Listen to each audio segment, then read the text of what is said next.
दुखों से बाहर निकलो और दुनिया के दुख को देखो। तुम्हारा मन कहेगा कि दुनिया में कितना गम है और मेरा गम कितना कम है। ध्यान, इबादत मंदिरों में जाके अपने दुखड़े रोते रहते हो, कभी दूसरों के दुख की प्रार्थना की?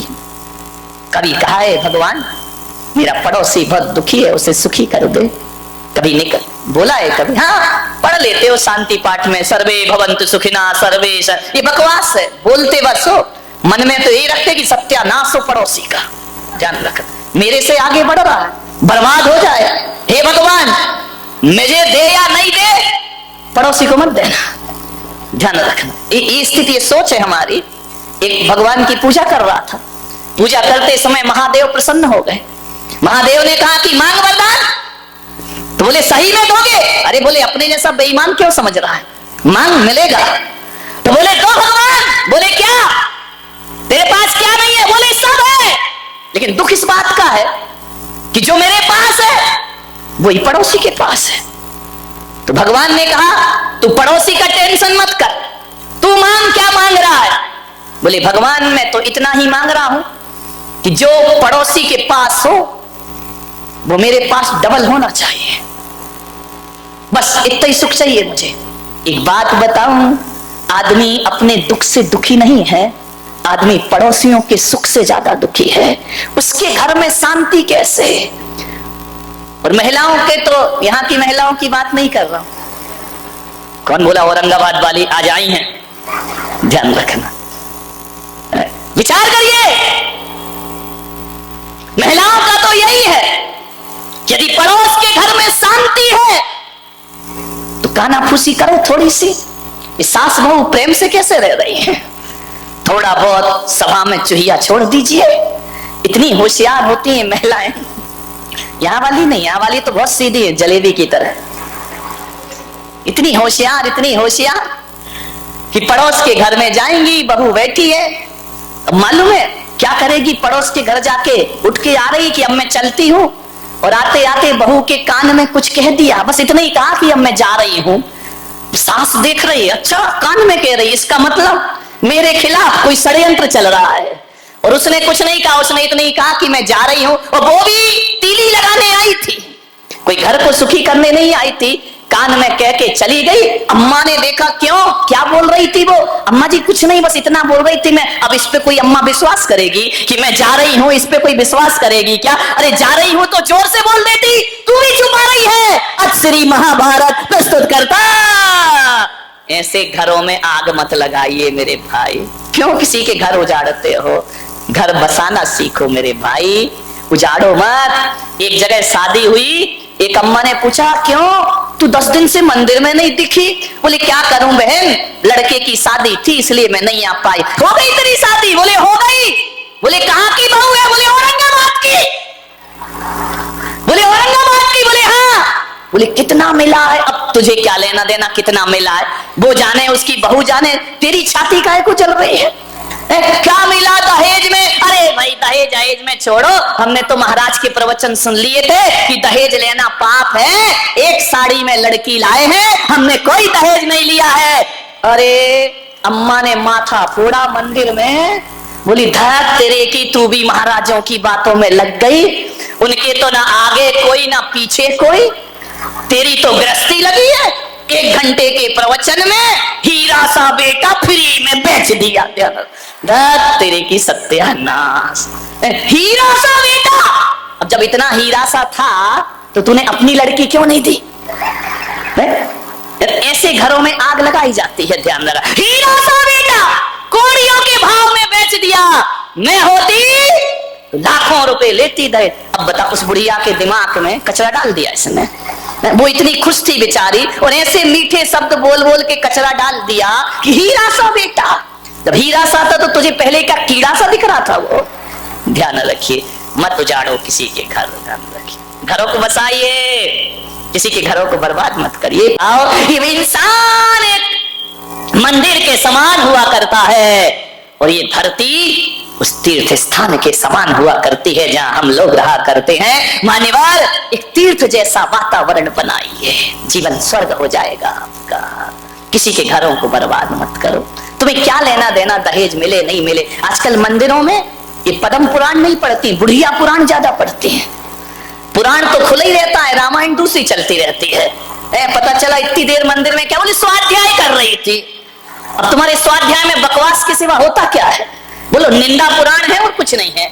2 लाइन पढ़ते हो, घंटा भर बुराइयां करते हो। इसकी बुराई उसकी बुराई, और कोई नहीं मिला तो बुलक सागर आए, इनकी बुराई कर लो थोड़ी सी। ध्यान रखिए, मुझे समझ ही नहीं आता। ये धर्म ध्यान है, ये स्वाध्याय है। 4 बैठ करके रामायण शुरू कर देती हैं अपनी, वो ऐसे वो वैसे वो ऐसा। अरे मैंने एक महिला बड़ी बुराई कर रही थी मंदिर में बड़ी जोर जोर से, ये महाराज वैसे वो महाराज वैसे, उसकी बहू ऐसी उसका बेटा ऐसा। अरे तो मैंने कहा इधर ये कर क्या रही है? बोले क्या कर रहे हैं? धर्म ध्यान कर रहे हैं। मैंने कहा ये धर्म ध्यान हो रहा है, इस एक दूसरे की बुराइयां कर रही हो, एक दूसरे महाराजों की बुराइयां निंदा कर, ये धर्म ध्यान है तुम्हारा? बोली महाराज जो आपने सिखाया वही तो कर रहे। मैंने कहा मैंने क्या सिखाया? बोले आपने तो कहा था कि रोज आलोचना पाठ पढ़ा करो। मैंने कहा कमाल है, धन्य है भाई, ये आलोचना पाठ चल रहा मंदिर में। मैंने कहा था अपनी आलोचना करना, तू मेरी आलोचना करने लगी। जय हो, विचार कर। ये बुढ़िया पुराण, इससे कोई कल्याण होने वाला नहीं है। ये ग्रंथ आचार्यों ने लिखे थे अपने कल्याण के लिए, तुम लग गई जगत के कल्याण के लिए। वाह रे आदमी, पंडित खाए काकड़ी, गुरु दूसरों को दे आकड़ी। मेरे भाई ये स्थिति बन गई हमारे स्वाध्यायों की, हमारे मंदिरों की। मैंने एक महिला से पूछा कि मंदिरों में इतनी बुराइयां क्यों करती हो? बोले इससे अच्छा स्थान मिलेगा कौन सा है? लोग धार्मिक भी समझते हैं और अपना काम भी हो जाता है। ध्यान रखिए, मान्यवर मंदिरों को अपवित्र मत करिए। विचार करना है, ये स्वाध्याय के नाम पे, ये पूजा पाठ के नाम पे, ये परंपराओं के नाम पे समाज में जो जहर घोला जाता है, ध्यान रखना, सोचना है आपको, विचार करना है। ये मोक्ष के रास्ते सदा सदा को बंद हो जाया करते हैं। अरे मोक्ष के रास्ते वो नहीं होते हैं जो समाज को 2 भागों में बांट दे। मोक्ष के रास्ते तो वो होते हैं जो शेर और गाय को एक घाट पानी पिला दे, वो मुक्ति का रास्ता हुआ करता है। सांप और नेवला को एक साथ बिठा देता है, वो मुक्ति का रास्ता हुआ करता है। ध्यान रखिए, कुछ नहीं है, सब बकवास। जिसे धर्म समझ रहे, धर्म धर्म सब कोई कहे, धर्म न जाने कोई। ध्यान रखिए, एक बार क्या हुआ, महादेव शिव पार्वती के साथ, अभी कहानी सच्ची है झूठी, इस लफड़े में मत पड़ना, तो ना किसी पुराण में ढूंढना। हर कहानी पुराणों में नहीं होती, कुछ पुराणों में भी हुआ करती है। ध्यान रखिए, और पुराणों की कहानी नहीं, मैं तो प्राणों की कहानी ज्यादा बताता हूं। ध्यान रखना, पुराणों की कहानी तो इधर से सुनते हो, इधर से निकाल देते हो, लेकिन जब मैं प्राण की कहानी बोलता हूं तो तुम्हारे प्राण तक पहुंच जाया करती है। ध्यान रखिए, ये कहानी प्राणों की है। महादेव चले जा रहे हैं, पार्वती साथ है, और जब जैसे ही निकले काशी बनारस के ऊपर से, तो कोई कह रहा हर हर महादेव, कोई कह रहा जय शिव शंकर, हे महादेव। कोई हाथ ऊपर किए ध्यान कर रहा है, कोई एक पैर से खड़ा होकर के ध्यान कर रहा है, कोई गंगा में जल समाधि लिए शिव का ध्यान कर रहा है, कोई शिव नाम की माला फेर रहा है, कोई ओम नमः शिवाय में लगा हुआ है। पार्वती ने पूछा महादेव से कि स्वामी, इतने लोग हिंदुस्तान के आपकी आराधना कर रहे हैं, क्या आप सबको बैकुंठ पहुंचा देंगे? इतने लोगों का कल्याण करेंगे? महादेव ने कहा कौन कर रहा है मेरा ध्यान? बोले ये देखो जमघट लगा हुआ है, ये कुंभ का मेला लगा हुआ है, ये सब आपका ही तो ध्यान कर रहे। महादेव आपसे निवेदन है, इन भक्तों का कल्याण करो, इन भक्तों का उद्धार करो। महादेव ने कहा कि पार्वती तुम समझ नहीं पा रही हो, ये भीड़ है, एक भी भक्त नहीं है मेरा। अरे बोले नमः शिवाय चिल्ला रहे हैं। अरे बोले सब ऐसा ही है, इन पे ध्यान मत दो। अरे बोले महादेव आप इतने कठोर क्यों बन रहे हैं? आप तो भोलेनाथ हैं, आपका नाम ले रहा उसका बेड़ा पार करो, उसका उद्धार करो। महादेव ने कहा तुम नहीं समझोगी। पार्वती ने कहा देखो मेरा हृदय करुणा से भर रहा है, इन जीवों को बैकुंठ पहुंचाओ महादेव, इनका कल्याण। महादेव ने कहा तू ठहर, ये नारी की जिद से तो देवता भी परेशान करें क्या?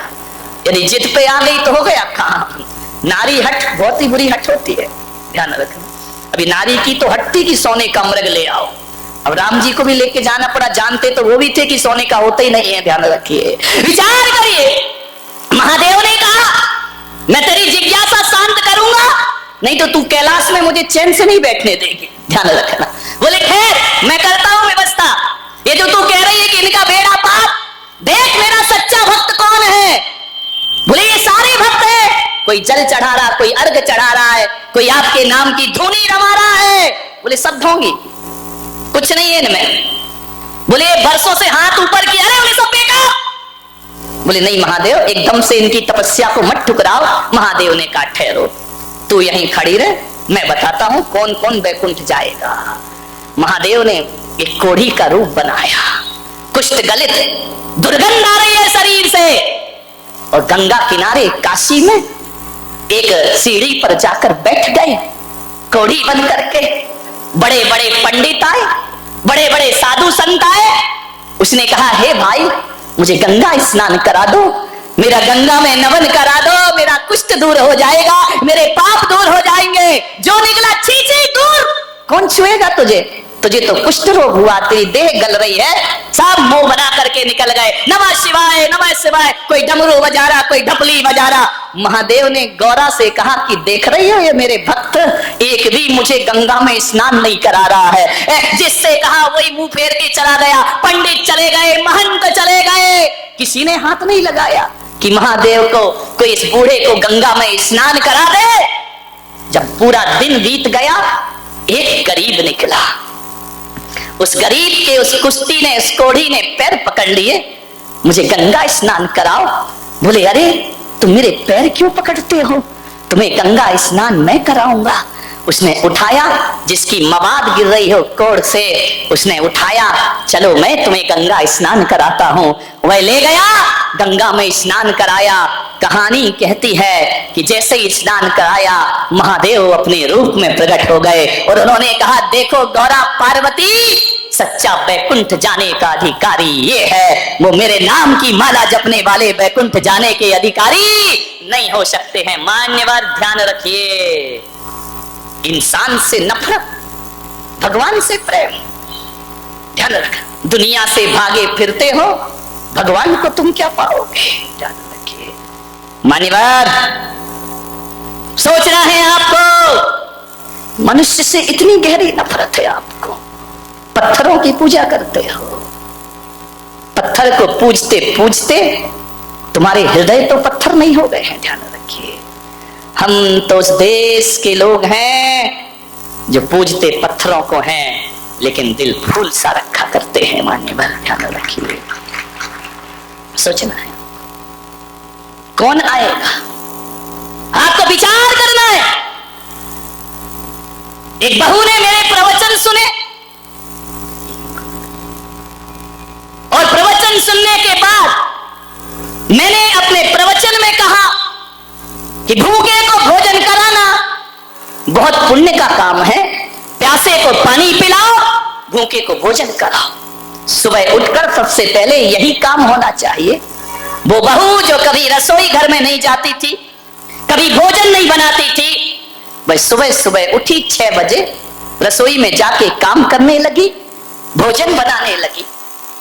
भोजन बनाने के बाद उसने परिवार के सभी लोगों से कहा कि आप भोजन करिए, आप भोजन करिए। लोगों ने कहा आज तुझे क्या हो गया है, रोज तो सास कराती थी, रोज जेठानी बनाती थी, आज तुझे क्या हो गया। बोले बस एक प्रवचन में मेरी जिंदगी बदल गई, अब आप लोग भोजन करिए। बोले क्यों। बोले जब तक सब भोजन ना कर लेंगे तब तक मैं खाना खाने वाली नहीं हूं। बोले ऐसा क्या हो गया। बोले महाराज ने कहा है भूखों को भोजन कराओ तो पुण्य लगता है। हाँ, तुम लोग सही अर्थ कभी नहीं लगा सकते, तुम्हारी नजरों में सास ससुर सब भिखारी हो गए है ना। ध्यान रखना, उस बहू से सास ने कहा कि पागल हो गई, हमें क्या समझ रखा है।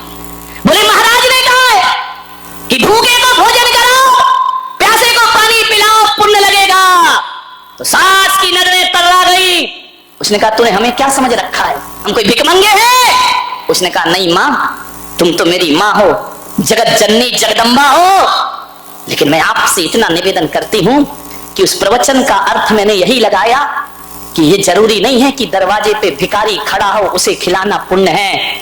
मेरी माँ, तुम रात में अन्न जल का त्याग करके सोती हो, आप भी रात भर से भूखी हो, भिखारी को भोजन बाद में मिलेगा, पहले मेरी घर की देवी को भोजन प्राप्त होगा, पहले घर की देवी को मैं भोजन दूंगी, तब मुझे हकीकत में पुण्य का लाभ। ध्यान रखिए,